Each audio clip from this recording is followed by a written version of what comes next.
Deixa eu ver como é que está aqui meus slides.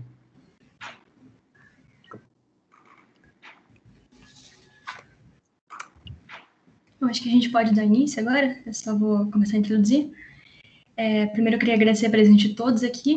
Hoje a gente vai dar início ao último dia da Semana da Matemática.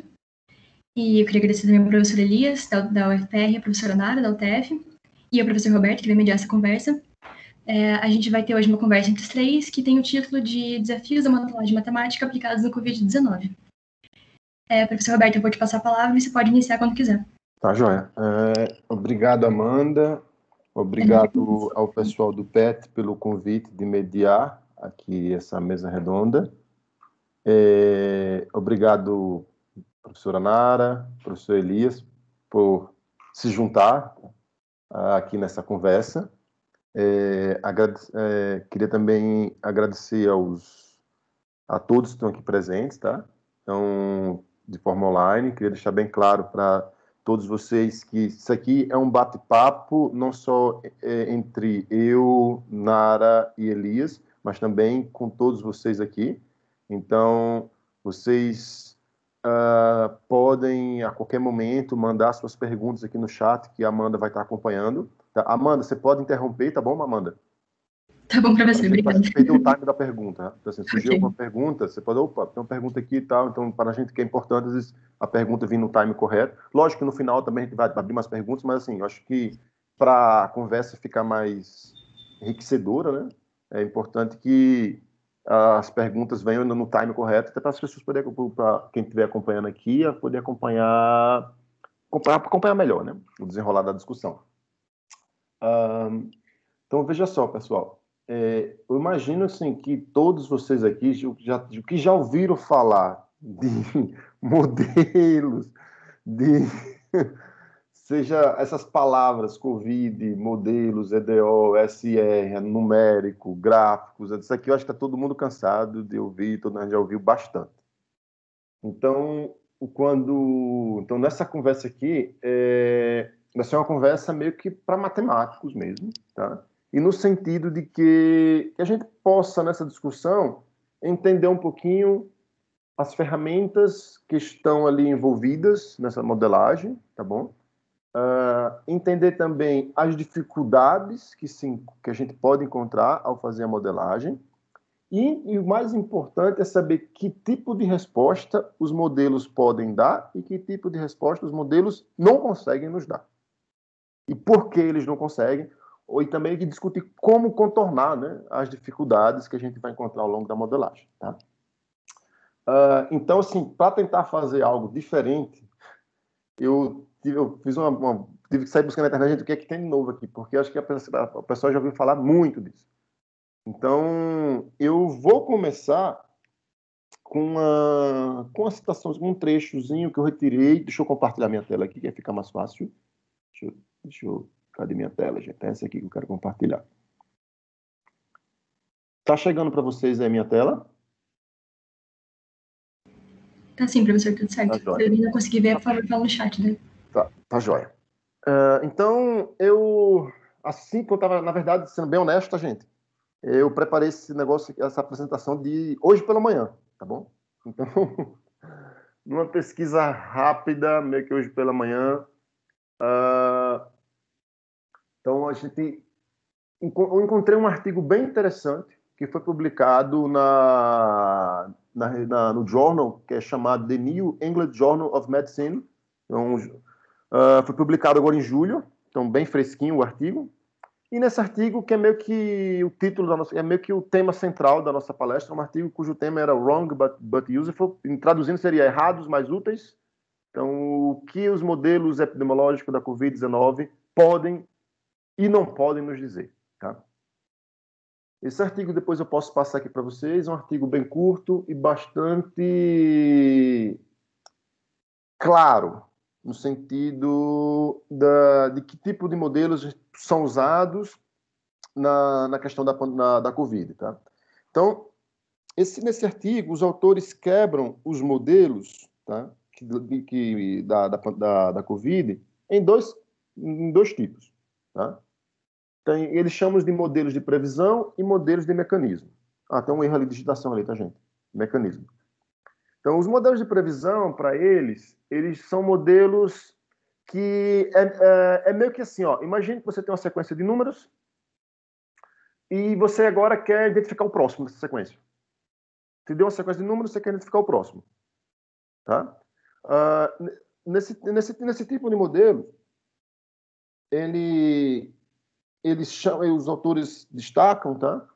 Que as ferramentas principais usadas aqui é um misto de estatística, aprendizagem de máquina, que trata com ferramentas do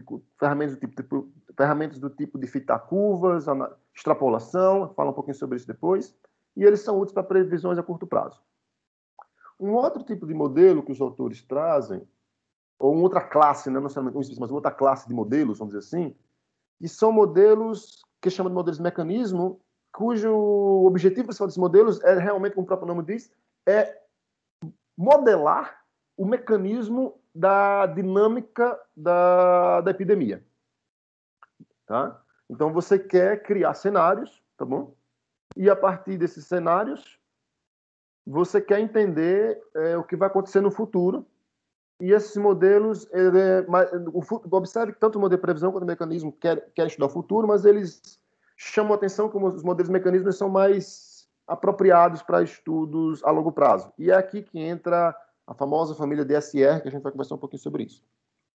Então, eu vou começar a debater com meus colegas, Nara e Elias. Eu vou começar pedindo para que o Elias, tá, ele pudesse explicar para a gente o que são essas ferramentas aqui essas ferramentas que eu acabei de citar, desses modelos de previsão, tá? O que é fitar uma curva, o que é fitar dados, o que é uma extrapolação, só para que os alunos possam situar e que, se possível, na sua fala, Elias, você pudesse pontuar para os alunos em quais disciplinas na graduação é que eles conseguem, quais disciplinas vão ver esses tópicos, tá? Que estão presentes nesses modelos classificados, vamos dizer assim, como modelos de previsão. Oi, tudo bem? Então, acho que primeiro eu começo pelo mais simples, né? Quais são as ferramentas básicas, né, que a gente precisa para os modelos que eu conheço, né? Porque tem outros modelos nos quais eu não tenho trabalhado e eu não conheço. Então, eu conheço modelos onde a gente utiliza equações diferenciais ordinárias, por exemplo, né? Então, uma EDO, acho que a maioria de vocês já sabem o que é uma EDO no seu curso de cálculo, acho que é 3, né? Já você tem uma introdução à CDO, e então aí você pode estudar as equações de evolução, que são muito utilizadas no tipo de modelagem que eu faço, né? Que tem a ver com como que o aumento da população de infectados, por exemplo, no Brasil, ou dos óbitos, esse tipo de coisas. Logo, tem outro tipo de modelos, né, que eu não tenho mexido com isso, que tem a ver com, por exemplo, dados de geolocalização. Né? E tem um trabalho muito legal do professor Pedro Peixoto, da USP, né? Podem procura Pedro Peixoto na USP, ele tem um site muito bom, onde ele faz simulação com geolocalização. Então, isso tem a ver mais com álgebra linear aplicada e com aprendizagem de máquina, né? Que é o tipo de coisas que eu não mexo muito. Eu não mexo muito com a parte de análise de dados, como tal. Então, esse tipo de modelagem é, por exemplo, para ver como o movimento das pessoas dentro das cidades afeta o aumento ou a diminuição da propagação da doença, né? Eu não utilizo esse tipo de fatores na minha pesquisa. Então, voltando ao que eu faço, equações diferenciais e, como você falou, fitar dados. Então, isso tem a ver com um pouco com optimização e que, no fundo, na realidade, é álgebra linear. Então, você tem um conjunto de dados, você tem um vetor de dados, você tem a solução do seu modelo e você tenta resolver um sistema linear de equações para achar certos coeficientes que permitem que o seu modelo fite o comportamento dos dados, né? Porque o que a gente procura Na modelagem, a gente tem dois tipos de modelagem, né? O modelagem descritivo e depois o modelagem predictivo, né? Você precisa validar o seu modelo com o comportamento predictivo. Significa que o seu modelo, de fato, simula do jeito certo a realidade, o que tem acontecido no passado. E depois você tenta predecir no futuro. Então, esse tipo de modelagem, você vai precisar saber equações diferenciais, álgebra linear, e essa é a parte mais básica, né, do que você precisa. Ô Elias, só para ficar um pouquinho mais claro para os alunos a questão desses termos técnicos, então, fitar dados de maneira mais informal seria mais ou menos o quê? Só para deixar ficar um pouquinho mais claro para os alunos. Então, do jeito que eu faço, significa minimizar um funcional de quadrados mínimos. Se queremos ficar técnico, né? Você define um funcional de quadrados mínimos, onde você minimiza a distância quadrada entre o seu modelo e os dados reais, né, conhecidos, os dados fornecidos para o COVID, os dados bem do governo. Né? Entendi. Tá. Obrigado, Elias. Nara, então, eu queria, então, Elias já tocou nesse assunto de EDOs, equações, então, e esses modelos de equações diferenciais ordinárias, que aparece na questão da modelagem da Covid e também na modelagem da epidemia, são a família de modelos SR. Então, eu pedi que você primeiro se descrevesse, assim, de maneira informal, para os alunos compreender o que é que significa esses modelos SR, o que é que está acontecendo ali, qual é a hipótese principal quando você faz essa modelagem. É mais porque os alunos tenham um pouquinho essa noção do que são esses modelos SR, esses modelos aqui classificados como se fosse um modelo de mecanismo. Ok. Primeiro, deixa eu agradecer o convite por estar aqui. Muito obrigado pelo PET, ao pessoal do PET e ao Roberto. Deixa eu tentar explicar aqui em poucas palavras. Assim, só vou complementar um pouquinho antes, que eu acho que vai ficar linkado. Você chamou ali de modelo de previsão e de mecanismos, né? Tem outros, o de previsão, acho que todo mundo entra num consenso de como chamar isso. Os outros modelos que fica, tem gente que chama de mecanismos, tem gente que chama de modelo descritivo, que acho que comentou agora há pouco, ou até de, traduzindo aqui para o português, de compreensão. Qual que é a ideia desses modelos? É você entender certas dinâmicas do que você está estudando, mas não necessariamente com dados reais, mas às vezes a ideia da dinâmica, ok? E falando em ideia da dinâmica, nisso os modelos do tipo SIR, SR, são muito úteis tanto nos preditivos quanto nos de mecanismo, nos de descritivos também. Eles podem atuar das duas formas, vai depender um pouco do que a gente está olhando quando está modelando. Eu acho que isso é uma coisa que tem que ficar muito clara. Quando a gente está fazendo uma modelagem, você tem que pensar o que você quer com aquilo, porque você nunca vai conseguir um modelo super, super completo que pegue todas as sutilezas de um fenômeno. Se você fizer isso, ele vai ficar matematicamente intratável. Então, você vai fazendo simplificações. E, claro, dependendo do que você quer olhar, perfeitamente. Se você quer olhar mais um comportamento em escala grande, pode ser útil. Se você quer uma precisão do que vai acontecer daqui 2 dias, você vai ter que modelar de outra forma, ok? Com respeito aos modelos do tipo SIR, SER e todas essas letrinhas aí, a ideia geral deles é você pegar a tua população, então aqui no caso que a gente está falando do COVID, de seres humanos, né? E separar em caixinhas, em compartimentos. Por isso que esses modelos são chamados de modelos compartimentados. Você separa a tua população em caixinhas. A ideia é que essas caixinhas são disjuntas. Isso é, cada pessoa só pode estar em uma dessas caixinhas, em uma dessas categorias. No caso do modelo SR, são 3 caixinhas. A caixinha dos suscetíveis, dos infectados, que eu acredito que a tradução que faria mais sentido seria os infecciosos, os que estão sendo capazes de infectar, e os removidos ou retirados de alguma forma, depende um pouco do contexto. Ok, eu pego essas caixinhas, então, todo mundo tem que estar em alguma caixinha e só pode estar em uma caixinha. Essa é uma ideia geral desses modelos, ok? As caixinhas juntas formam toda a população, mas cada pessoa só está numa delas. E daí, o que a gente vai olhar? Vai olhar como que a quantidade de pessoas em cada uma das caixinhas está variando de acordo com o tempo. Quando eu falo variando de acordo com o tempo, eu incluí aqui derivada temporal. Por isso que esses modelos acabam sendo descritos através de equações diferenciais ordinárias, porque eu estou interessada na variação, na derivada, de pessoas em cada uma dessas caixinhas ao longo do tempo. Então, cada caixinha vai acabar tendo a sua equação diferencial ordinária, que vai estar dizendo quantas pessoas estão entrando, quantas pessoas estão saindo daquela caixinha por unidade de tempo.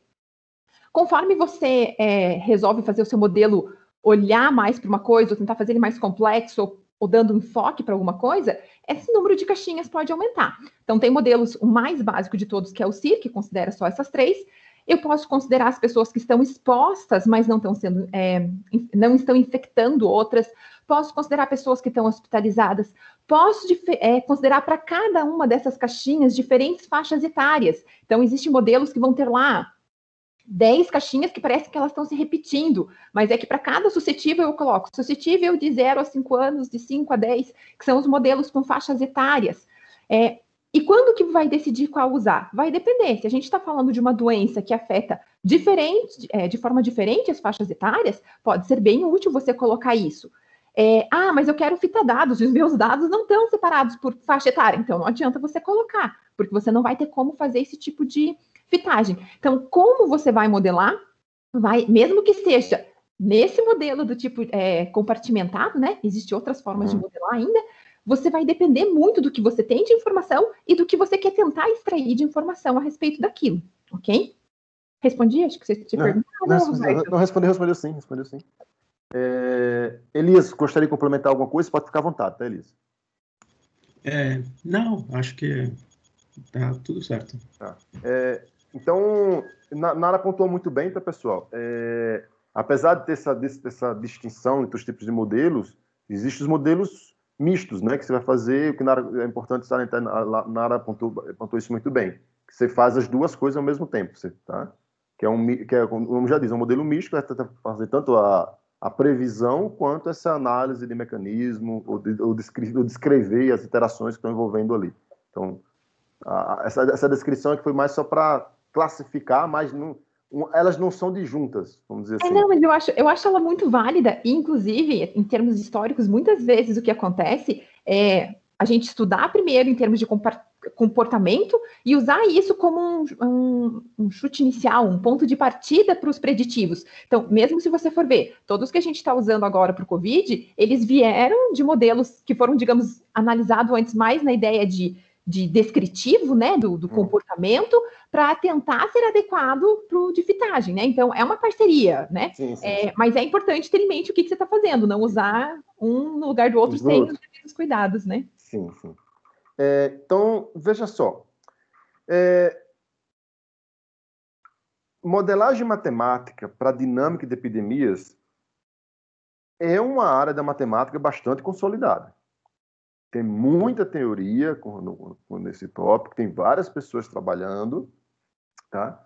Então, eu sendo leigo, vendo os matemáticos, estatísticos, todo mundo exato, com dificuldade de entender essa modelagem, mas assim, se é algo que já existe há tanto tempo, que é bastante consolidado, por que ainda não temos o modelo, vamos dizer assim, aquele modelo que é o modelo perfeito para a Covid-19? E aí eu já vou fazer duas perguntas em uma. Por que nós ainda não temos esse modelo perfeito e do que depende para que a acurácia do modelo da Covid? Tá? Então, comecei com Elias, vou começar com o Nara agora, depois jogo a palavra para Elias. Ok, tá me colocando na enrascada aqui, né? Bem, eu vou tentar responder um pouco pensando em modelos preditivos, tá? Que eu acho que nesse momento é o que a gente quer mais, ok? Porque a gente quer saber a pergunta de $1 milhão aí, quando que isso vai acabar? Então, de certa forma, ou, né, quanto que isso vai atingir? Então, esses são modelos mais preditivos. A gente tem um problema muito sério com respeito aos dados. Quando você vai fazer modelos preditivos em que você faz a fitagem dos dados, então, a grosso modo, eu tenho uma ideia de como que é o comportamento, tenho um modelo, só que eu preciso ajustar esse modelo. Ajustar em que sentido? Ele tem certos parâmetros que, dependendo dos dados, os dados que eu tenho vão me ajudar a ajustar esses parâmetros, e daí, com esses parâmetros, eu consigo jogar o tempo um pouco mais para frente e ver o que vai acontecer daqui uns dias, daqui um tempo. O problema nesse processo de fitagem é que, em geral, você depende de que os dados sejam bons. Vamos começar lá. O que são bons dados? A gente estava falando de EDO, né? De dados temporais. Então, digamos que eu estou lá fitando a quantidade de pessoas que estão infectadas.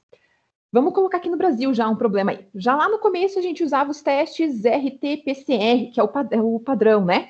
Que são testes que você realmente vê se a pessoa está naquele momento. A partir de cerca de... Bem, isso já tinha um problema, tá? Porque eles tinham um delay, tinha falta de exame, então você já não conseguia ter certeza de quantas pessoas estavam infectadas naquele momento, porque muitos lugares não estavam testando, porque não tinha teste, porque não se tinha protocolo de teste, porque não tinha médico para fazer o teste, por um monte de razões. Porque a pessoa nem percebia que estava doente e não ia fazer o teste também. De qualquer jeito, a gente só tinha amostragem de quem procurava, então era dos casos mais graves, né? Então, a gente tinha uma subnotificação muito grande. Depois de um tempo, os dados, essa é a tristeza de todo mundo que está modelando, né? Eles começam a mudar como é que eles colocam os dados. Depois de um tempo, começaram a incluir o teste rápido, que é o teste imunológico. Esse teste, ele diz se você teve ou não teve, mas ele não tem data. Você pode fazer o teste e dizer que você teve, mas você pode ter tido lá em abril. Aí eu vou jogar esse dado quando? Hoje? Ou lá em abril? Ou em maio, junho? Eu não sei. Então, para quem está fitando dados, isso é péssimo. Porque a gente está fazendo uma análise temporal. Então, quando você não sabe exatamente, isso fica bastante complicado de lidar e de fitar. Então, todos esses erros nos dados, digamos que teu modelo esteja perfeito, que o modelo esteja perfeito, a fitagem esteja perfeita, o próprio ruído forte que a gente tem nos dados é muito ruim. Esse é um dos motivos porque muita gente está preferindo lidar apenas com os dados de óbitos. Não é porque o pessoal é macabro, não. É porque os dados de óbitos são mais confiáveis. Apesar de, mesmo assim, a gente ter uma certa subnotificação, eventualmente, ter erro de, ok, não foi hoje, foi ontem, foi anteontem, é muito mais preciso do que colocar hoje uma infecção que ocorreu há 3 meses atrás, ok? Então, você consegue ser muito mais fidedigno com relação aos dados. Por isso que muitos utilizam isso. De forma ideal, os modelos do tipo CIR, o ideal é que você tivesse dado exatamente das pessoas suscetíveis, do mais simples ainda, né? Vou pensar só em 3 caixinhas: dos suscetíveis, dos infectados e dos removidos e mortos, né? Que no R está incluído ali os mortos, né? A gente não tem esse dado preciso. E uma coisa que muitas vezes não é feito, e aqui é minha crítica forte a alguns artigos que tem saído muito agora, é de não fazer uma análise de sensibilidade. O que eu quero dizer com isso? Você pega lá seus dados. Imagina que eu tenho um erro pequeno nesses dados. Qual que vai ser o erro na minha previsão? Às vezes, o erro fica na mesma ordem de grandeza, ou seja, se o erro é pequeno nos dados, o erro na previsão é pequeno. Se o erro é grande nos dados, bem, a gente tem que fazer, o erro é grande na previsão. Só que existem modelos que, infelizmente, você pega erros pequenos nos dados e na hora de fazer a previsão ele fica grande, porque esse erro se propaga, ok? Isso, em geral, é estudado um pouco, às vezes até em algumas disciplinas de EDO mais aplicadas, que é a propagação de erros em condição inicial ou mesmo em alguns parâmetros. E isso é uma coisa que a gente tem que tomar cuidado, porque senão a gente acaba tendo previsões, mas a gente tem que ter sempre aquele envelopinho. Acho que vocês já devem ter visto vários gráficos que aparecem a previsão com um certo envelope. Ele está te dizendo, eu estimo que seja isso, mas pode ser que seja até aqui ou até aqui, de acordo com o meu modelo, de acordo com os dados que eu peguei. Okay? Então, por que o modelo não é perfeito? Porque a gente depende dos dados, depende da modelagem ser perfeita, ser boa, perfeita nunca vai ser, e depende da estimação, do processo de estimar os parâmetros também. Existem várias técnicas de você fitar os dados. Existem técnicas que utilizam otimização, no fundo, realmente é álgebra linear. Existem técnicas que vão ser mais de estatística, mais de computação, dos quais eu nem entendo muito. Então, dependendo dessa técnica, você tem que ver se é adequado. Eu falo que mais importante do que nunca é ver as hipóteses dos teoremas, sabe? Você tem que usar a coisa, ver se ela realmente se adequa para usar aquela ferramenta e quais são as limitações que ela pode te dar, ok? Às vezes ela pode ser usada, mas ela diz, o erro é tanto, e esse tanto pode ser impraticável para a gente, ok? Você tinha feito 2 perguntas, acho que eu respondi uma delas, né? A outra eu já não lembro. Mas acabou respondendo, que que depende da acurácia, que você falou que é nos dados. Tá. Então, você acabou, a resposta acabou. E na sua opinião, Elias, com relação a isso, essa coisa por que a comunidade científica tem tanta dificuldade nesse modelo, já que temos pesquisadores do mundo inteiro trabalhando, e do que depende, né, a acurácia dos modelos?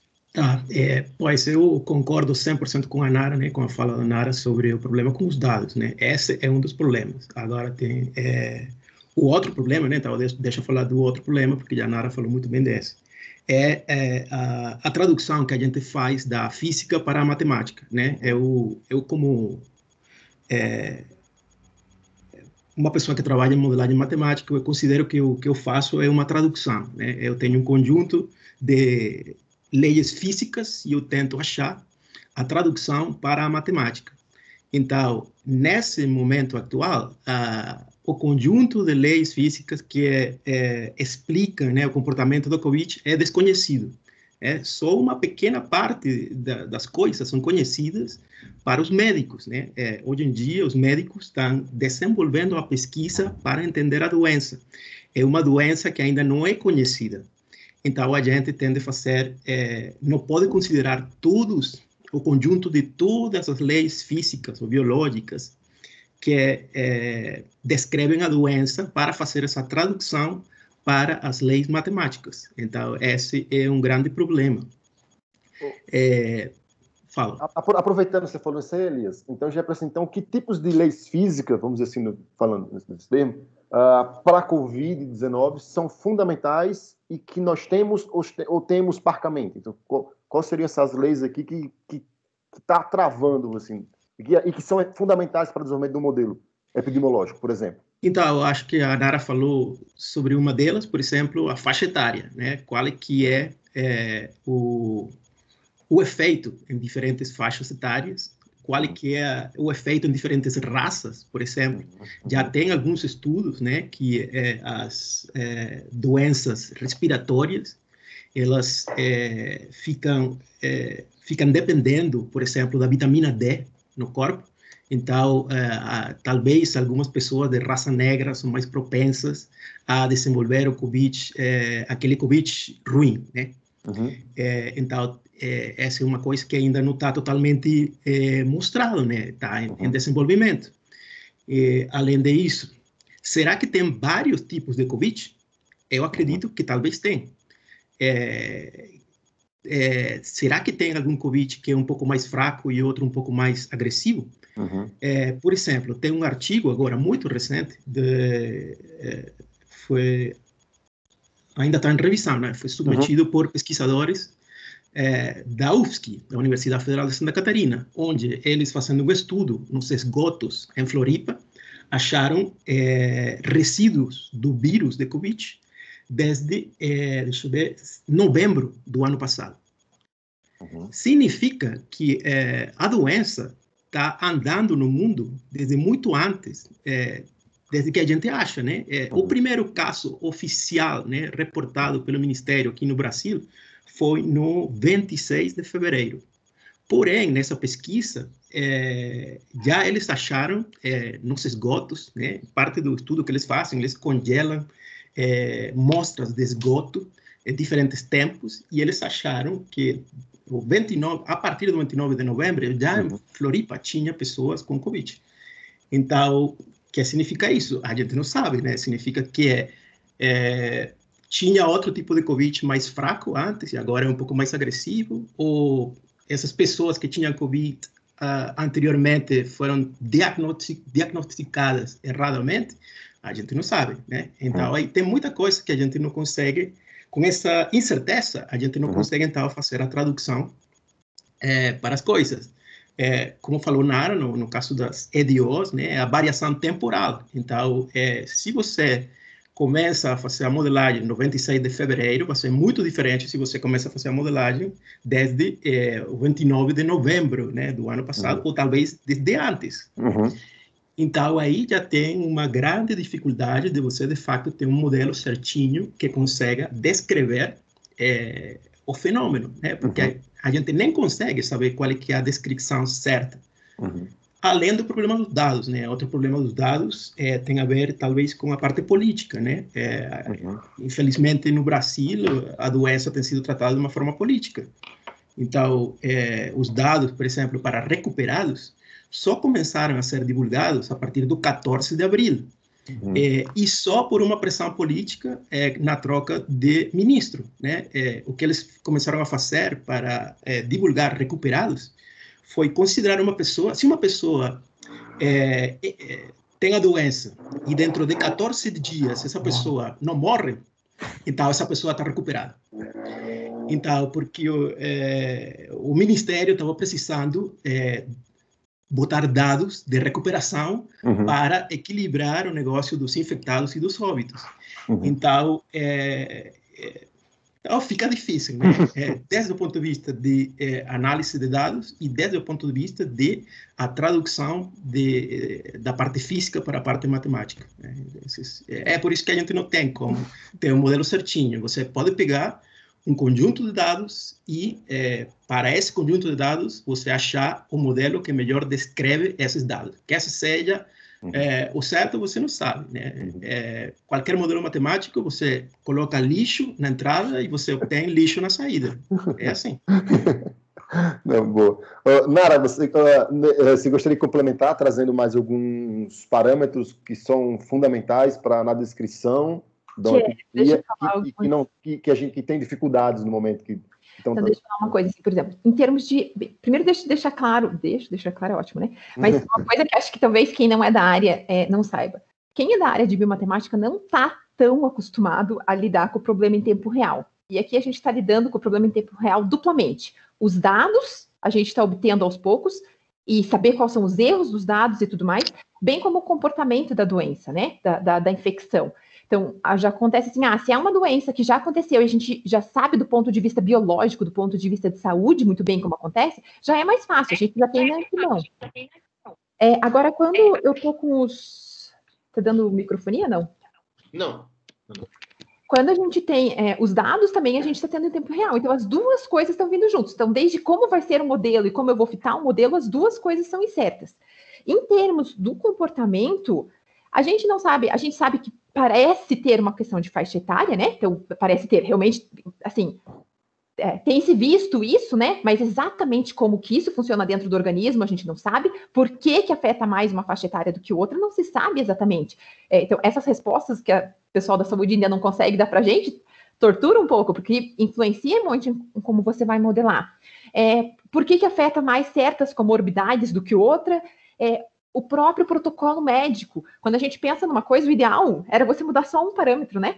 A gente, desde o começo da epidemia, o protocolo médico mudou, as políticas públicas mudam o tempo todo. Então, muitas vezes, o que você acha que é uma mudança porque talvez seja da política pública, mas talvez tenha sido por causa do protocolo médico, ou talvez tenha sido porque o comportamento da população, eles se assustaram e mudaram um pouco. Então, tem vários fatores que a gente não tem controle e a gente não sabe muito. E outro que agora a gente está vendo com um pouco mais de clareza é a sazonalidade, né? E a gente aqui no Sul está levando a surra agora, né? Porque a gente estava feliz da vida, que a gente estava melhor no começo, mas talvez a gente não sabe se a gente estava melhor por políticas públicas realmente, ou se era pela questão da sazonalidade. Okay? Então, isso tudo influencia. Fazer um comentário complementando o que o Elias comentou a respeito da detecção lá em novembro, né? Eu achei interessante que, eu vou ficar devendo aqui a referência para vocês, porque eu assisti ontem rapidamente uma live do Átila Yamarino, né? E dele comentava de um estudo, eu não cheguei ainda a pegar esse estudo, de que eles rastrearam, tentaram fazer um rastreamento com uma amostra relativamente grande, 400 e poucas pessoas. Eu não sei bem como foi feito o processo, mas eles conseguiram detectar que as cepas que estão aqui no Brasil são essencialmente 3, e não são aquelas lá do esgoto. O que é uma coisa estranha, a gente não sabe que fim levou aquela, se não pegou na amostragem deles, ou se aquela cepa era uma cepa mais fraca que a gente já lidou com ela. Só explica aqui para um ouvinte. Cepa. Desculpa. no vírus. Então, quando a gente pega um vírus, ele raramente fica igual. Ele tem pequenas mutações na camada proteica que mudam um pouquinho. Ele é ligeiramente diferente. Se essa mudança é pouquinha, não tem grandes problemas. E por hora, ainda bem, nós estamos com cepas parecidas. Por que isso é bom? Porque daí a vacina é a mesma.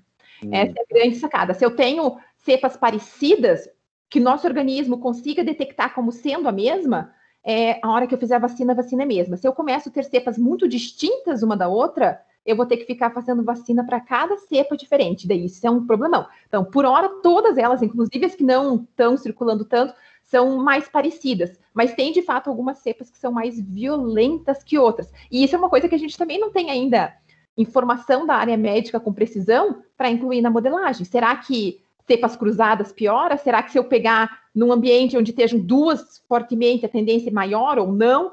Se eu pego primeiro uma que é mais fraca e depois pego a mais forte, eu consigo combater como se fosse uma pré-vacina? Isso a gente não consegue incluir ainda, porque a gente não tem essas informações do ponto de vista médico, né? Do ponto de vista de saúde. E como é que entra essa questão dos assintomáticos na modelagem?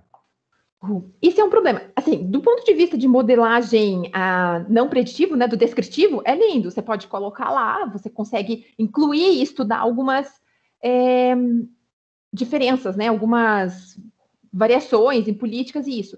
Mas, em termos práticos, é muito difícil de você ter dados a esse respeito.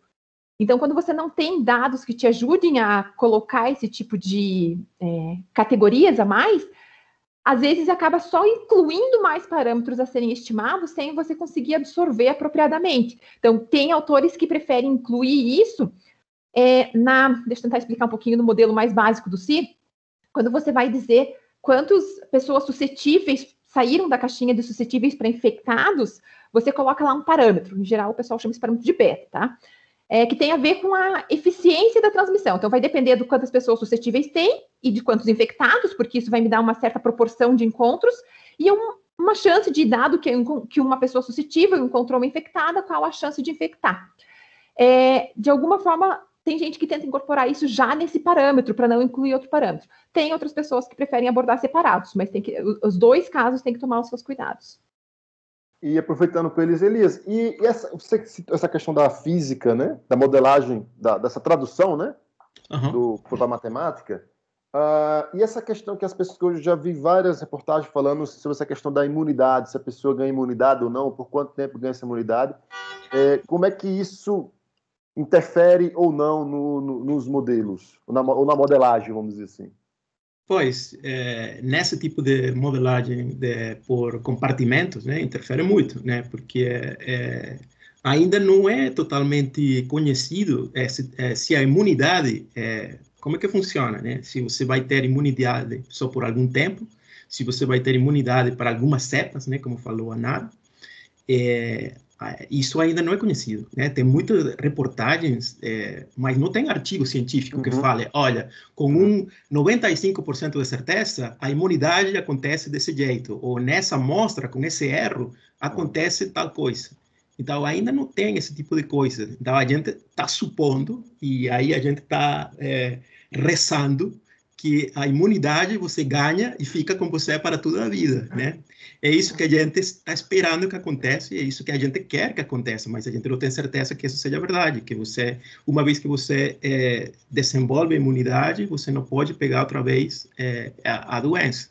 Então, isso vai mudar muito o jeito como você modeliza esses modelos por compartimento, porque agora você não pode simplesmente pegar um cara recuperado e colocar na caixinha de retirados. Talvez você tenha um tempo de incubamento e você precisa recolocar ele na caixinha de suscetíveis. Só que a gente não tem como saber. E isso tem a ver com isso, né? Tem muita coisa que precisa ser feita para a gente poder fazer essa tradução das leis físicas. E a respeito dos assintomáticos, né? Acontece a mesma coisa, só para complementar o que falou a Nara, né?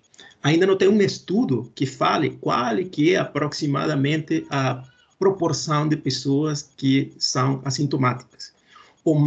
Assim, o estudo que eu gostei mais do que tenho pesquisado, fala de por volta do 40%.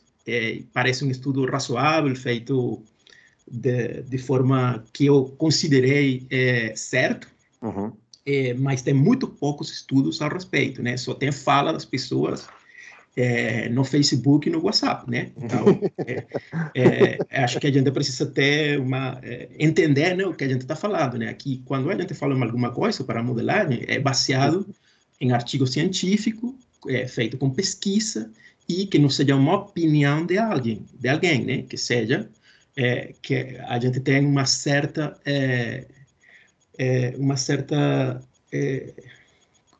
talvez um certo grau de certeza de que está certo.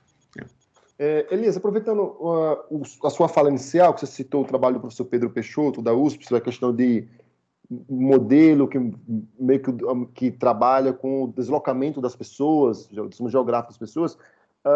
Então, eu queria saber o seguinte, como é que está a questão da modelagem, ou modelos, tá, que consideram o efeito geográfico, se essa modelagem da interação entre pessoas já está consolidada, ou se é ainda um outro fator que precisa ainda de bastante estudo para ter algo mais, vamos dizer assim, seguro de que olha, isso aqui está perfeito, essa modelagem de distribuição geográfica das pessoas está perfeita. Como é que está essa questão dos estudos que levam em consideração essa coisa da movimentação de pessoas no modelo?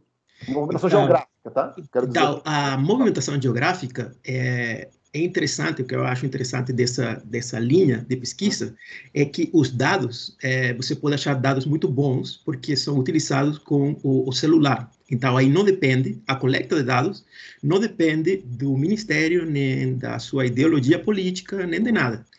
Você pega o celular do cara, você pega os dados de geolocalização por meio dos infinitos aplicativos que estão todo o tempo fazendo tracking da sua posição, e você pega esses dados e aí tem uma data relativamente limpa, né, sobre o comportamento das pessoas. Então, aí você pode começar a trabalhar com dados bonitinhos e aí ter um pouco mais de certeza de que o modelo que você está fazendo não tem essa amplificação do certo, não tem esse problema de ter dados que não são bons. Ainda aí tem muita coisa. Esse tipo de modelagem requer uma parte computacional, né, que eu não faço, muito forte sobre a parte de aprendizagem de máquina, porque você vai pegar dados de milhões de pessoas, como que você faz o manejo dessa data, é um problema bem complexo, computacional, e depois que você tem isso, você inclui nos seus modelos. Então, isso aí, eu acho que é na direção certa, né? Tentar procurar modelos onde os dados que você utiliza são dados um pouco melhores, né? Para evitar esse tipo, poluir, né? o seu modelo. Nara, gostaria de fazer um comentário sobre esses modelos que levam em consideração a geolocalização? Mais ou menos, deixa eu fazer um comentário a respeito, que tem a ver com localização, mas não necessariamente dos modelos, mas que tem a ver com os dados. Então, um dos problemas que tinha em um certo momento, que ainda tem de alguma forma, é quando você está colocando no modelo, você pode querer colocar a política pública que está sendo adotada, né? Então, entramos em quarentena, não entramos em quarentena, para ver o quanto isso afetou principalmente a taxa básica de reprodução, que é algo que a gente vê muito, para tentar ter noção da gravidade da doença. Mas como que você mede se a quarentena está sendo efetiva ou não? Então, o que a gente já está progredindo, né? Lá no começo era muito difícil, e agora com a mesma ideia de pessoas que estão colocando a localização no celular da infecção, você consegue também pegar, rastreando o celular e saber se as pessoas estão ficando mais em casa ou não, estão ficando mais indo ao mercado, indo à farmácia ou não, né? O próprio Google, ele disponibiliza isso também. Então, são outras formas de você conseguir esses dados para conseguir ter informações geolocalizadas. Mas observa que não é só nos modelos que estão querendo descrever a movimentação espacial que isso interessa. Mesmo em modelos do tipo de EDOs, né, que é só temporal, muitas vezes você quer incluir essas políticas públicas e saber o quanto a política pública está sendo efetiva no isolamento ou não, acaba sendo usado também com algumas informações geoespaciais. Então, agora eu queria saber o seguinte, assim, nós aqui no Brasil, a gente pode esperar que alguém lá na China ou na Europa desenvolva um modelo e depois querer aplicar esse mesmo modelo aqui? A gente pode ficar parado, assim, vamos fazer o seguinte, a gente pode pensar assim, nós temos a Europa, a China, os Estados Unidos, tem muita gente trabalhando nisso, então nós no Brasil não precisamos nos preocupar com desenvolver um modelo agora, vamos esperar eles fazerem o modelo, deixar o modelo redondinho, perfeito, e depois a gente aplicar aqui, só trazer o modelo para cá? Professor, posso te interromper um pouquinho? Pode interromper sim, desculpa, pode ficar à vontade, Uma pergunta muito interessante no chat. Tem duas perguntas, na verdade. Uma da Lilian, que ela pediu para o professor Elias mandar o artigo, o nome do artigo. E o Felipe perguntou se tem como considerar nesses modelos parâmetros referentes à taxa de isolamento social, e se isso vai interferir muito nos modelos. Fique à vontade, Maria Elias, aí. Eu vou responder a do Felipe, para dar uma folga aí para o Elias conseguir a resposta da Lilian. Sim, tem como incluir, sim. Então, em alguns modelos, eles incorporam isso com uma caixinha a mais, ou com mais caixinhas, digamos assim, se a pessoa está seguindo, se a pessoa é infecciosa, né, capaz de infectar e está isolada ou não está isolada, isso vai interferir. A pessoa suscetível está isolada ou não está isolada, isso também vai interferir. Então, sim, tem modelos que consideram isso, colocando mais caixinhas, ou simplesmente alterando os parâmetros de alguma forma. E interfere se interfere significativamente, minha resposta vai ser depende do que você está querendo ver. Se você está querendo ver simplesmente um comportamento geral de uma das curvas, talvez não, mas se você está querendo olhar alguns detalhes com mais sutilezas, fazer previsões, aí com certeza vai interferir significativamente. Respondi a pergunta, Felipe?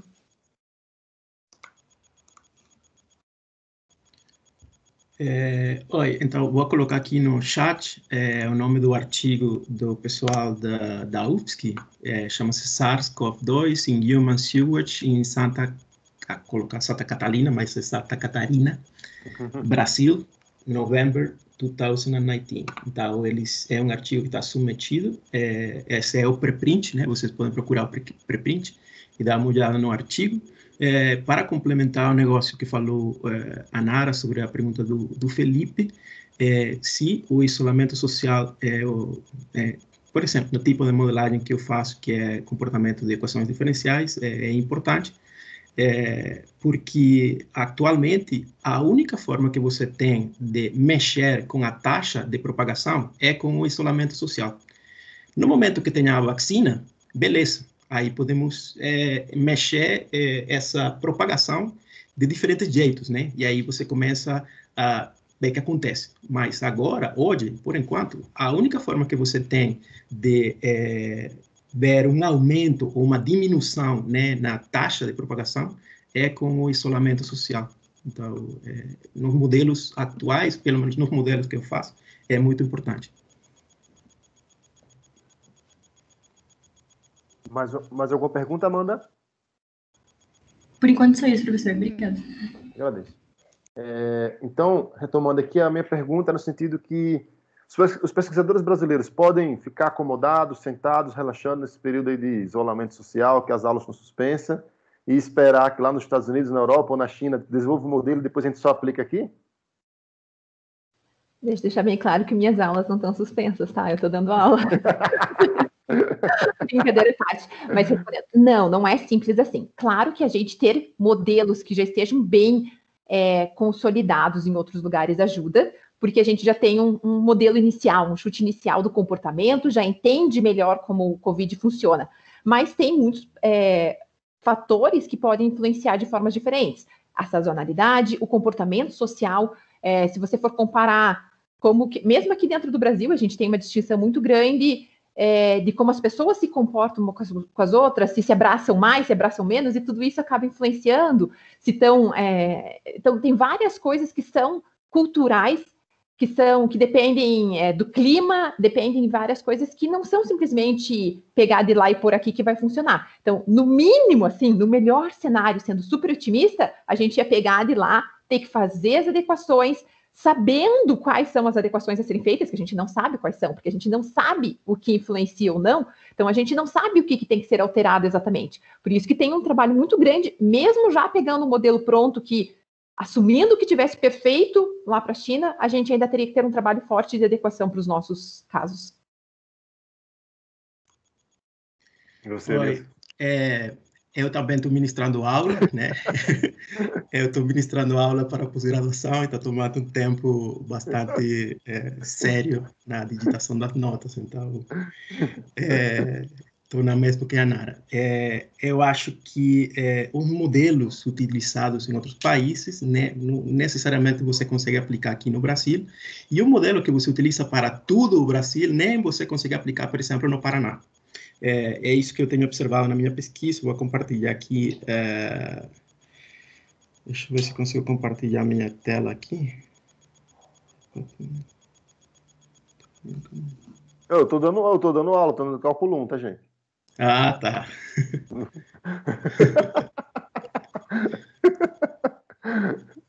Tá, deixa eu... Tinha aqui... Não estou conseguindo compartilhar a tela aqui no...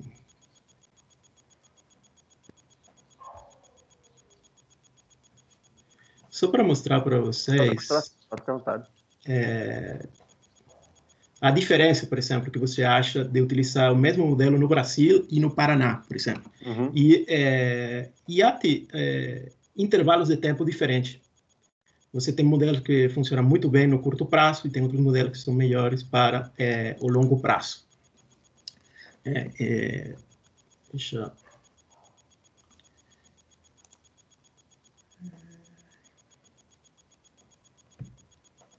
Aqui tá, finalmente achei. Tá, já tá dando aí para olhar? Chegou. Beleza. Então, essa aqui são os dados, né, que a gente tem falado muito agora, eu não tinha colocado ainda, que são os dados do Ministério. Eu fiz umas simulações até o 11 de agosto, até 2 dias atrás. Então, aqui tem os dados oficiais, né, do Ministério. Em vermelho, você tem aqui a população de infectados, acumulados, né, no Brasil, como um todo. A população de recuperados, porém, a essa população de recuperados, eu tive de fazer uma interpolação para preencher o buraco de abril, a partir do 15 de abril para trás. Esses dados não existem, né? Como eu falei para vocês, não tinha esses dados aqui no Brasil, e depois tem os óbitos. Então, você pode utilizar modelos muito simples, por exemplo, o modelo exponencial, né? O modelo exponencial, ele fita muito bem o comportamento da doença em um intervalo de tempo pequenino, né? O modelo exponencial é essa equação diferencial ordinária que você tem aí. Aqui tem a solução exata, que é basicamente a função exponencial. Aqui tem o que significa, não, que a gente já falou, o que significa fitar os dados. Pois, você minimiza esse funcional de quadrados mínimos que tem aí, entre a sua simulação e os dados, e você consegue achar uma bela aproximação do comportamento da doença, por exemplo, até o 21 de março. Né? Então, em um intervalo muito curto de tempo, no início da doença, o modelo exponencial padrão muito simples conseguia explicar a doença. Afortunadamente, as pessoas começaram a ver que o crescimento de fator exponencial, e a partir dessas datas, começou o isolamento social muito forte.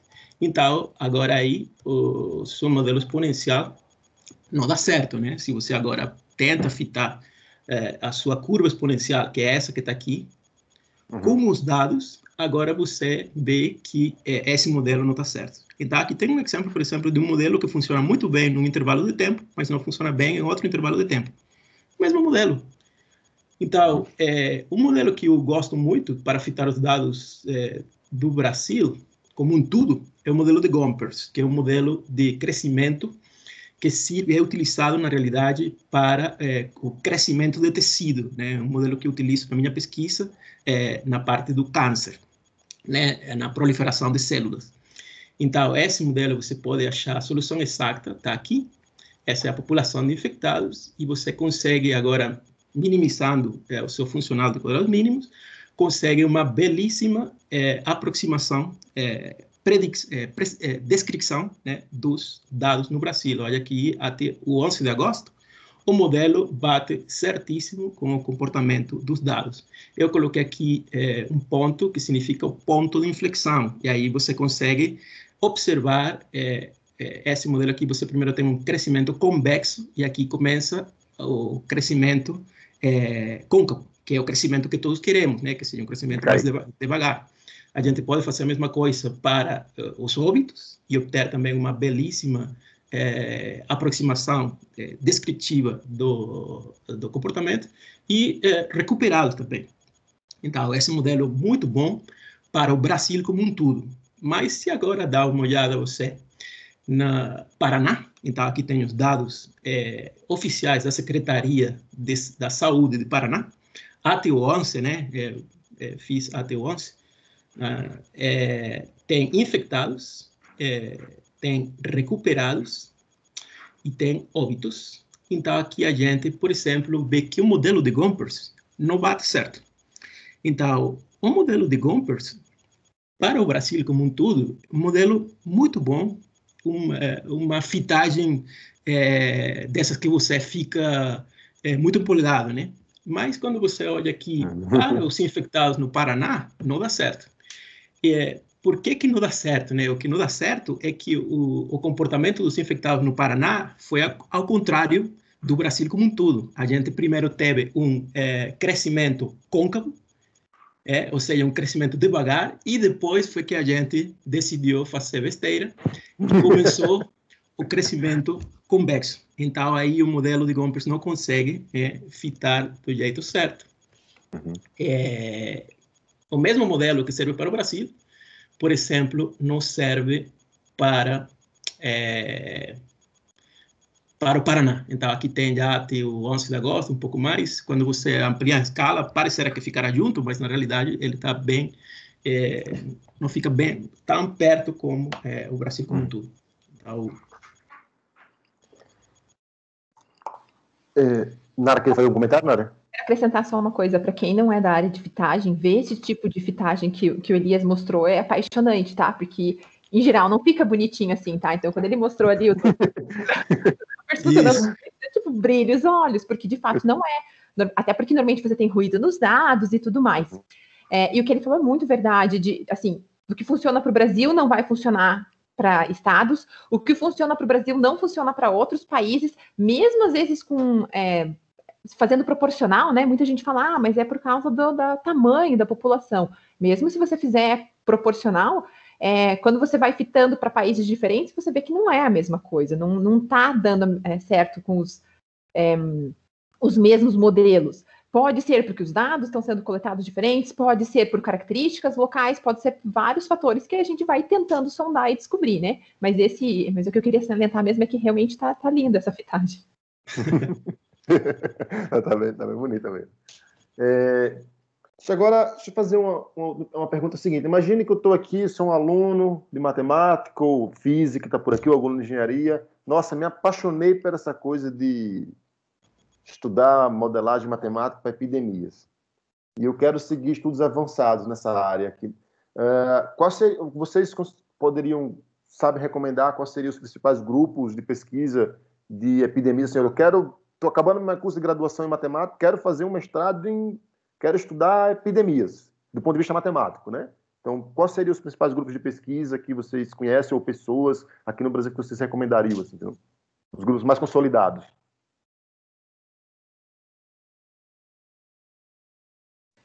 Você colocou a gente na saia justa agora, né? Eu imagino, se eu sou um aluno aqui, eu vejo isso aqui, nossa, me apaixonei, quero estudar isso, vou fazer matemática, para onde eu vou? Eu falo, a grande vantagem é aproveitar que agora está pipocando seminários, webinários, essas coisas que ajudam até pegar um pouquinho mais de gosto pelas coisas, né? Até agora a UFRJ está com um ciclo de seminários abertos, eles têm grupo de modelagem, o pessoal da Fiocruz tem, o pessoal no INPA tem, o pessoal na USP tem um grupo que também lida um pouco mais com isso. Elias, me ajuda aí, quem mais? Então, acho que o pessoal da USP está fazendo muita coisa. A vantagem que tem a USP, né, é que eles estão trabalhando diretamente com o governo, né? Eles são consultados com o governo. Afortunadamente, eles têm essa parceria, né, com o governo. Acho que então, o trabalho que eu tenho mais gostado é o pessoal da USP. Mas se eu tenho de fazer uma recomendação, trabalha comigo, cara. Pois é, não pode... Então, aqui tem o programa em pós-graduação da UFPR, que a gente tem um programa nota 5 da CAPES, é um programa muito bom. Aqui a gente sabe de equações diferenciais ordinárias, tanto você, Roberto, como eu, como a Nara. A Nara pode participar também do nosso programa como orientadora externa, né?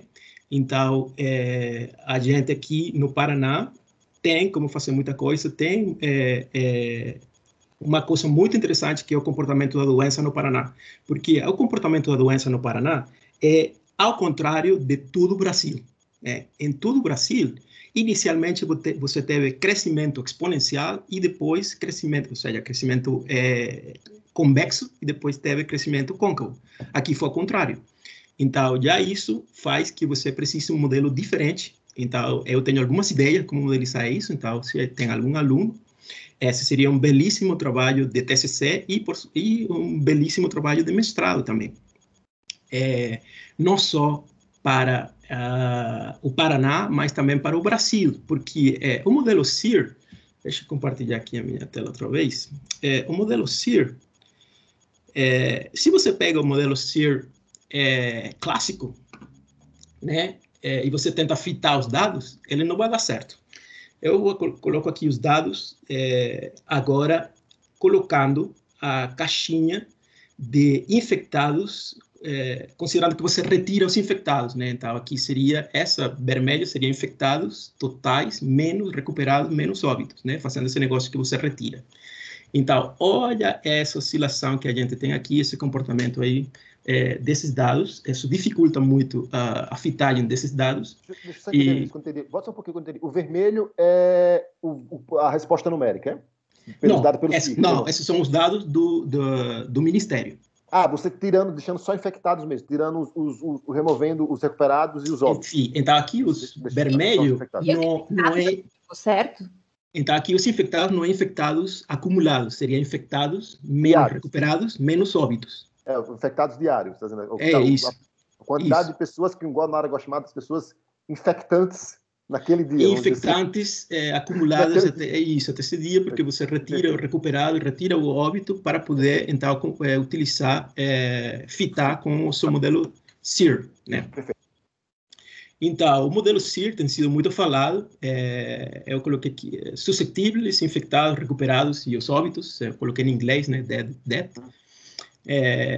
Esse modelo muito simples. Ele aqui agora o funcional que você precisa minimizar para fitar os seus dados fica um pouco mais complexo, não muito, porque a ideia é exatamente a mesma, que você aumenta a dimensão. Mas quando você tenta fitar, ele não vai fitar de jeito nenhum. Né? Tá em intervalos curtos de tempo, sim. Né? Então, se você pega um intervalo de tempo, um subintervalo pequenino, aí você pode ter uma certa fitagem. Mas se você olha, eu tô por alguma razão, eu não sei porquê, mas eu quero olhar o comportamento da doença como um todo, num intervalo de tempo longo. Em intervalos curtos, você pode dar um jeito. Então, olha aqui que infectados não dá certo, recuperados não dá certo, e óbitos não dá certo. Então, a gente tem uma pesquisa em desenvolvimento que é considerar modelos modificados, onde você troca as taxas. Essa aqui seria a taxa de propagação, essa aqui seria a taxa de recuperação e essa aqui seria a taxa de óbitos. Então, você brincando um pouco com essas funções que dependem do tempo, então agora você consegue fitar um pouco melhor esses dados. Infelizmente, esse comportamento aqui de infectados é único no mundo. Você olha, eu já tenho olhado muitos outros países, só aqui no Brasil tem esse comportamento caótico, praticamente oscilatório aqui a respeito dos infectados.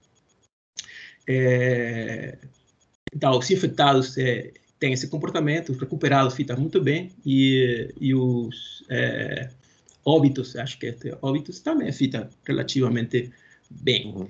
Então, tem muita coisa para fazer. A gente está fazendo aqui no Paraná. Você, Roberto, sabe muito sobre EDOs. A Nara também tem muito conhecimento da parte de probabilidade, né? Então, esse tipo de coisa que eu não estou considerando os meus modelos, né? Então, aí a gente poderia fazer uma parceria para tentar conseguir, né, esses intervalos onde a sua predição faz sentido, né? Porque com essa oscilação dos dados você fica um pouco incomodado, né, de você falar, olha, eu posso fazer uma predição certa. Né? Depois eu estou aqui no papel só de mediador, foi só um comentário.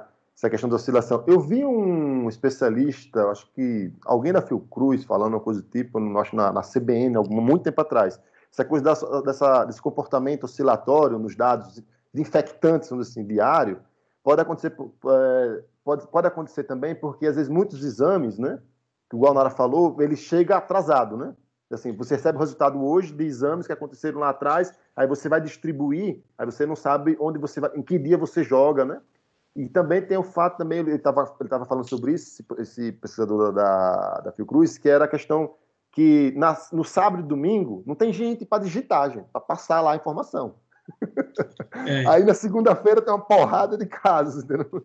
Esse é um dos motivos que muita gente tem usado a média móvel, né? Assim, você não está mais olhando por dia, você está fazendo uma média para frente e para trás, ou ver por semana epidemiológica, né? Eu acho que o boletim, eu não lembro se do Paraná ou de Curitiba deles, ou de Cascavel, são os que eu acompanho mais de perto, estão fazem a média da semana, a semana epidemiológica, que você já fica com a coisa mais equilibrada, né? Dilui um pouco esse tipo de sazonalidade em erro nos dados, ou mesmo de fazer uma média, né, para frente, para trás, para você conseguir diluir isso e não ficar colocando dados errados, né, assim, incluindo ruídos desnecessários, porque não é que a pessoa deixou de morrer naquele dia, não é porque ela deixou de ser infectada, ela simplesmente não foi registrada, né. Sim. O que o professor da Fiocruz falou, que eles estavam tentando no estudo dele botar coisa para usar a semana. Ele falou que pega, sei lá, escolhe de segunda a segunda, ou terça a terça, escolhe uma semana ali, aqui essa semana, para evitar essa coisa, porque isso aí é terrível, assim, dá uma dor no coração isso aí, porque a gente sabe distribuir. Essa oscilação aí é muito ruim, tem muita coisa, então a gente não sabe. Sim. Mas mesmo considerando esses dados, pega o Paraná, pega Curitiba, pega as semanas epidemiológicas, a gente tem um comportamento que não é padrão. Pega aqui em Curitiba, na última semana, quer dizer, eles nem tá no último... O boletim mais completo de Curitiba não sai com tanta frequência, né? O último que eu consegui achar foi do dia 31 de julho. Mas se você pega ali, tipo, mesmo nas semanas, assim, você vê que a gente subiu, desceu, aí subiu de novo. Tipo, não, era para continuar descendo. Então, claro, né? Essas oscilações todas, mesmo com média móvel, mesmo com semana epidemiológica, a gente está tendo uma oscilação um pouco atípica em relação a outros países, a outros locais, né? Sim. É uma pena porque dificulta o trabalho da gente, né? E então, aqui a gente está supondo, né? Então, nossa suposição é que as pessoas estão fazendo o trabalho do jeito errado. Mas o que acontece se esse é o comportamento da doença mesmo no país? Sim. É isso que a gente não sabe. Aqui temos certa... estamos supondo, né, que eles estão fazendo errado. E talvez estão fazendo errado. Eu tenho 99% de certeza que estão fazendo errado. Mas tem 1% de... Eu diria que é 100% de certeza que as duas coisas estão acontecendo. A questão é qual que tem maior impacto e menor impacto, que a gente não sabe, né? Tanto a doença tem as suas características, mas talvez a característica dela lá, sei lá, a sazonalidade ou isso seja 1%, e as outras coisas que sejam maiores, né, que tenham um impacto maior ou não. Isso que é difícil de mensurar, de fato. Agora, mesmo com essa oscilação, a gente consegue extrair muita informação desse comportamento, né? Então, mesmo que a gente tenha esses dados ruins, a gente pode observar muita coisa, né? Deixa eu mostrar aqui para vocês. Por exemplo, né, mesmo nesse gráfico aqui dos infectados, olha aqui como a gente estava muito bem chegando aqui, praticamente chegando ao ponto que todos queríamos, né? Que era o tão falado achatamento da curva. E esse negócio aqui coincide com a flexibilização, das medidas de isolamento social.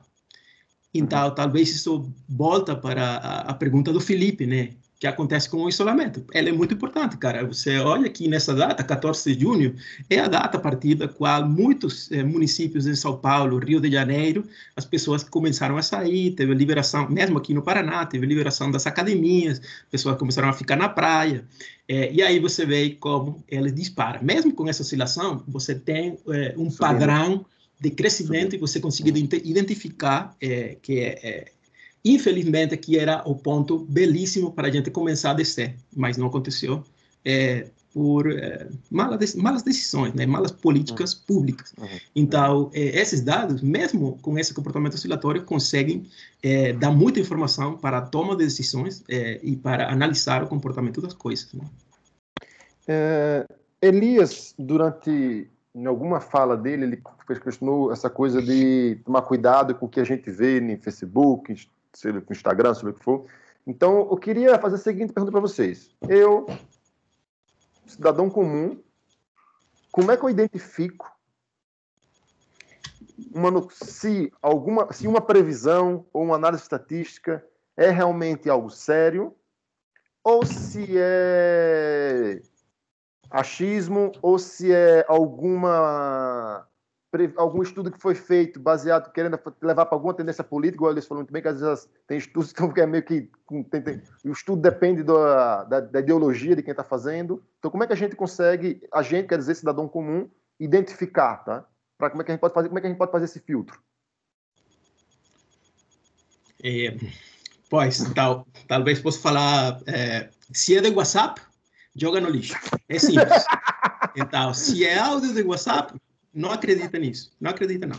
Agora, se está num jornal ou algum site, o que você faz é olhar qual é que é a pessoa que fez o estudo, procura o látex da pessoa, vê se a pessoa é uma pessoa que faz matemática, que faz estatística, que trabalha em probabilidades, e tenta ver se o estudo tem algum intervalo de confiança, né? Porque se a gente fala, é isso que vai acontecer, esse cara está falando, não vou falar a palavra, né? Mas está falando lixo.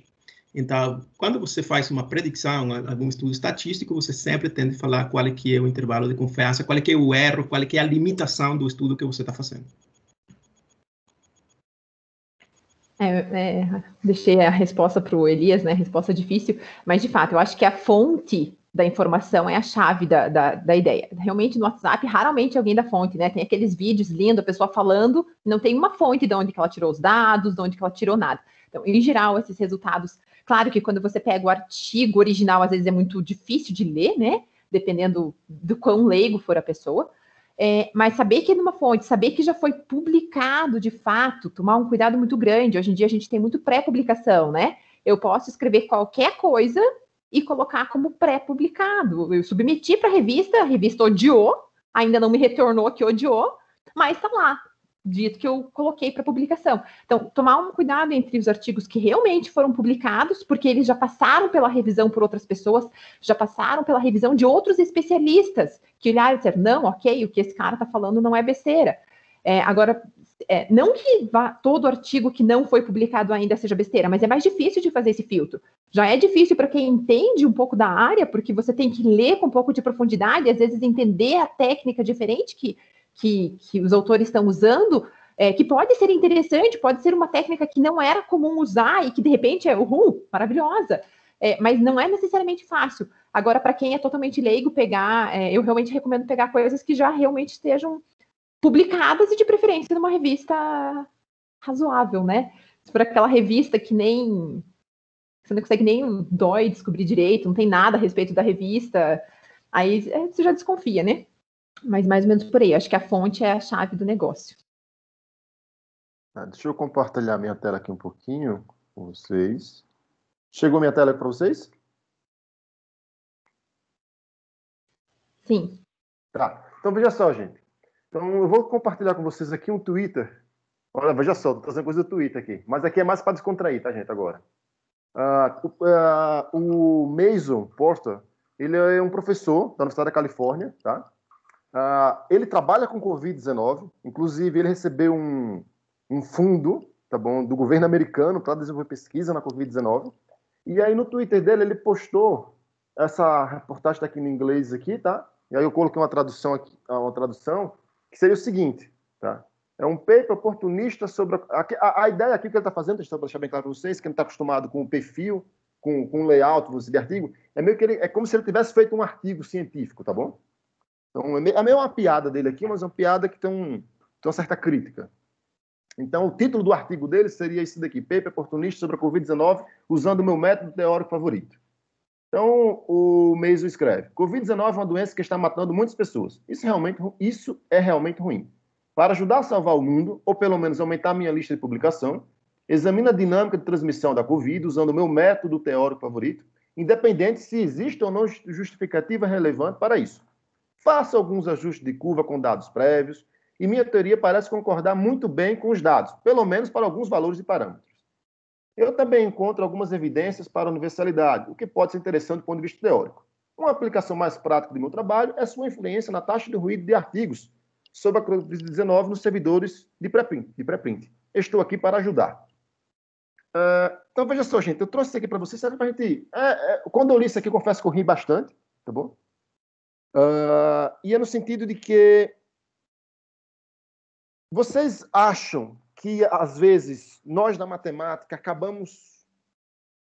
Nós como todo, acaba forçando um pouco a barra para aproveitar, olha, a Covid é o tema do momento, para forçar alguma aplicação da nossa teoria, entendeu, na Covid-19. Vocês acham que tem um pouco disso? Assim, olha, nossa, eu quero muito fazer algo para a Covid-19. Às vezes pode ser tendo bom sentido, com boa intenção, tá? Mas às vezes tá com má intenção também, só do ponto de vista, igual ele fala muito bem, que só de publicar, aproveitar, né? Que o mundo está querendo resposta para a Covid-19, às vezes o pessoal pode acabar forçando demais, dizendo que algo tem aplicação na Covid-19 e não tem? Eu acho que sim, em todas as suas perguntas. Eu acho que vai, assim, a gente tem qualquer tipo de pessoas, de forma geral, e no meio acadêmico também.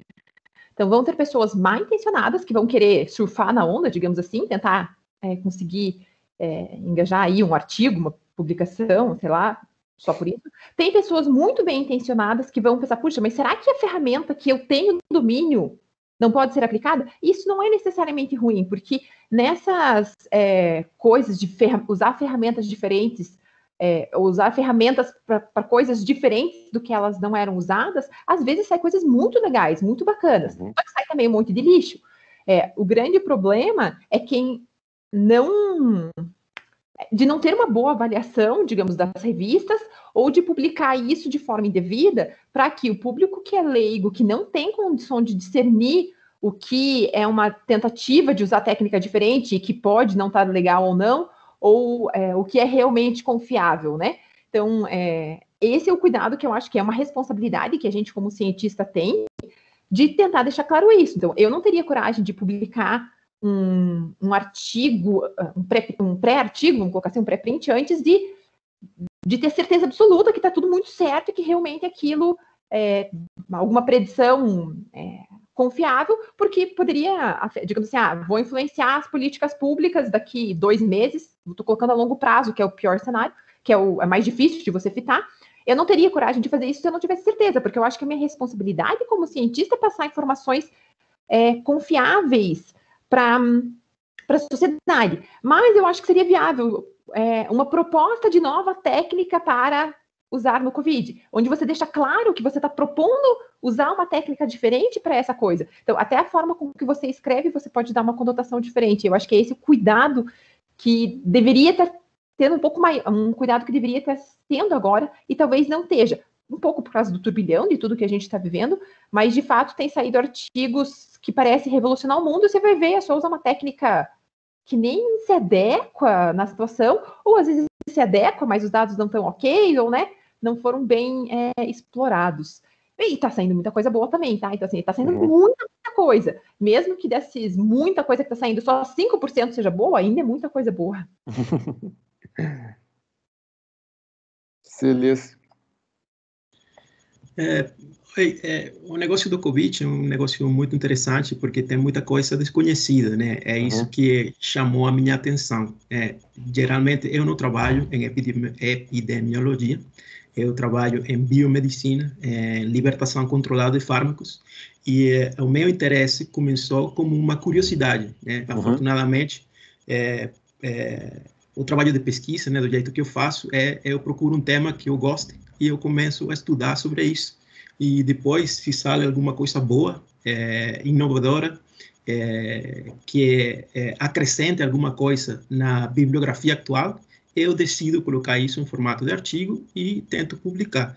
Se é uma coisa que não é muito boa, eu deixo aí tranquilo, deixo para talvez algum TCC, trabalho com um aluno, alguma palestra mais modesta, né? Então você precisa ter essa sensibilidade, né, sobre qual é que é o impacto da sua pesquisa.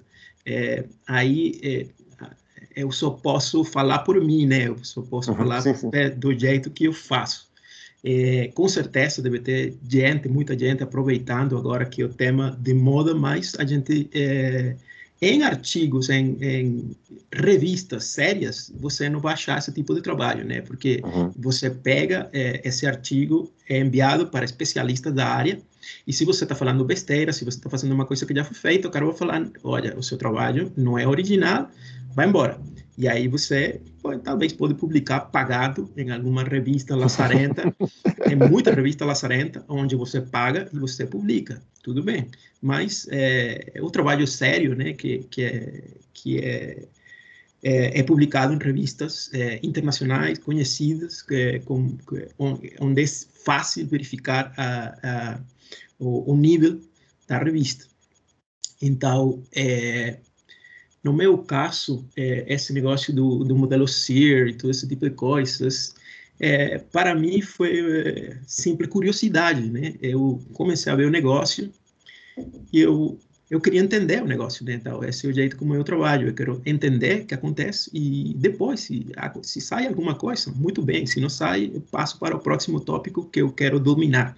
Então, o meu interesse aqui foi a ideia do modelo Gompers, né? Porque eu comecei a ver o tipo de crescimento e eu falei, puxa, não tem ninguém utilizando esse modelo, eu acredito que daria muito certo. E está dando certo, né? Então aí a gente começa a juntar coisas e até fazer alguma coisa interessante. Agora, utilizar técnicas já conhecidas, né? Também é importante. Teve uma chamada, né, do Instituto Serrapilheira, que é um instituto que faz financiamento de pesquisa, especificamente, praticamente para utilizar coisas que já estão feitas. O cara falaram, olha, a gente está precisando da modelagem para ontem. Então, vamos dar prioridade a coisas que já são conhecidas, mas que queremos fazer a adaptação no Brasil para a gente poder obter um negócio rápido. Então, isso também é válido. Sempre que você, como falou a Nara, você coloque no contexto adequado o que você está fazendo, eu acho que está certo, né? Certo. Agora, se você está tentando enganar as pessoas, aí é que começa o problema, né? Não, eu trouxe isso aqui mais só no sentido de chamar a atenção dessa crítica do Porter, nessa questão do oportunismo mesmo, entendeu? Assim, eu acho que vocês falaram muito bem dessa coisa, e eu concordo com vocês. É mais só para provocar mesmo aqui, tá, gente? Eu estou mais só para provocar. Eu acho que é interessante isso, e eu acho interessante as pessoas saberem que tem essas duas coisas, né?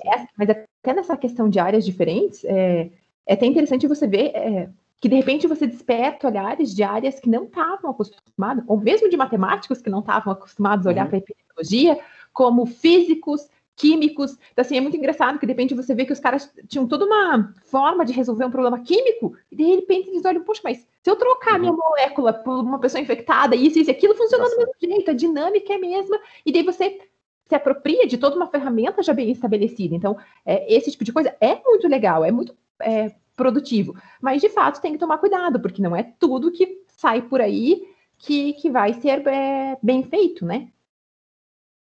Bem, pessoal, então acho que é isso. Nara e Elias, gostaria de fazer alguma consideração final? Eu queria fazer duas consideraçõezinhas. Uma, rapidamente, que eu vou colocar ali no chat, uma recomendação de um livro, para quem quiser começar a ler algumas coisas. É um livro que ele é mais geral, fala um pouco de tudo, das modelagens de epidemiologia, que eu acho bacana, então quem tiver interesse. Outra coisa que eu queria salientar, e talvez tenha um pouco a ver com isso que você tinha falado, para quem é leigo olhar, tomar sempre um pouco de cuidado quando fala dos modelos, mesmo se você está olhando, por exemplo, para os dados de pessoas infectadas ativas no dia, vamos dizer assim, que estão ali, ou se são acumulados, porque tem sido dois termos que a gente escuta muito, platô e pico. Estamos no platô, estamos no pico. Quando a gente fala de dados acumulados, ou seja, que vai somando, né, todo mundo que está, é óbvio que isso nunca vai baixar. O que a gente quer é que estabilize, que chegue num platô. Agora, quando a gente fala de casos diários, então a gente quer que baixe, então a gente quer aquela curva que tem um pico e depois baixe. Muitos dos nossos dados estão tendo um platô, mas no outro caso, no caso que a gente queria que tivesse só um pico. A gente está chegando a um pico e continua tendo aquele número de casos todo dia e não baixa. Isso não é bom. E eu estou salientando porque muitas vezes as pessoas falam, não, quando a gente chegar no platô vai estar legal, e daí agora a gente chegou no platô no gráfico errado. De casos diários, e tem gente que está achando que está bom, não está bom. Então, o que a gente quer é tem que ter bem claro se o gráfico ou se os dados que estão sendo dados são acumulados ou se são os casos diários, mortes diárias, né? Porque daí o comportamento do gráfico é diferente. Ok? Mas eu acho que era isso. Posso reforçar, né, que ainda a gente há muita coisa que a gente não sabe, então é uma área, eu acho interessante por isso, né? Eu gosto das coisas quando a gente não sabe nada, porque tem muito espaço para aprender e fazer coisa nova. Então, os alunos que ficam interessados podem falar com a gente, porque tem muita coisa para fazer, né? Tanto TCC, mestrado, aí. Porque eu não sei, né? Quando eu sei, eu faço o artigo e acabou, né? Mas se eu não sei, então aí fica interessante para uma parceria com as pessoas e trabalhar com os alunos e fazer muita coisa legal. Por enquanto, aqui nessa fala, nesse bate-papo, a gente aqui falou muito só da parte da modelagem de dados e tal, mas tem muita teoria matemática por trás de tudo isso, que é parte também importante do trabalho que preenche esse buraco que eu tenho no meu coração a respeito da modelagem, né? Por exemplo, nesses modelos de SIR modificado, a gente precisa desenvolver métodos numéricos que a gente estuda teoricamente. Então, a gente estuda a convergência desses métodos numéricos, a gente estuda a ordem da convergência desses métodos numéricos, como são equações que são um pouco diferentes, né? Por exemplo, das que eu trabalho. Então, a gente trabalha muito sobre a teoria matemática disso. Então, além dessa parte bonitinha, né, de você fitar dados, se mostrar e falar do COBIT, que é o tema de moda, a gente faz muita matemática por trás, que é muito importante, porque a gente não está só fazendo um gráfico bonitinho, né? A gente tem toda uma teoria por trás sobre a estabilidade, por exemplo, dessas equações, que tem a ver com perturbações nos dados iniciais. Depois, quando você faz a discretização dessas equações, você precisa também ter certeza que quando você introduz um erro muito pequeno, ele não fica amplificado, porque é isso que faz o computador, né? Quando você está trabalhando com o computador, ele sempre introduz erros, que são os erros de arredondamento do computador. Você precisa que a sua solução numérica não seja afetada de uma forma muito forte por esses erros. Então, a gente faz todo um estudo matemático por trás e, no final, você joga o gráfico bonitinho para vender o peixe, que a gente chama. Mas, por trás de tudo isso, tem toda uma teoria matemática muito interessante, muito legal. E mesmo com todos esses problemas, né, de ter dados ruins, de ter ruído nos dados, de que a gente não tem certeza, tem uma frase que eu gosto muito de Warren Buffett, que fala que é melhor você estar aproximadamente certo que exatamente errado. Então, é isso que a gente faz. A gente tenta estar aproximadamente no certo. Tá. Então, eu acho que para o pessoal que está aqui na nossa mesa redonda, acho que a conclusão que nós podemos tirar da fala do professor Elisa, da professora Nara, com relação voltando ao nosso tema inicial, que era o que os modelos podem e o que os modelos não podem nos dizer. Eu acho que lá fala deles ficou bem claro para todos nós que os modelos estão bem limitados ao que nós sabemos no momento da Covid. Eu acho que, então, isso já responde meio que aquela pergunta inicial nossa, o que é que os modelos podem e o que não podem, o que não podem nos dizer, tá? Então, acho que eu finalizo por aqui. Se alguém queria abrir, tá, para perguntas, se alguém tiver alguma pergunta, algum comentário, tá, a fazer, acho que pode ficar à vontade.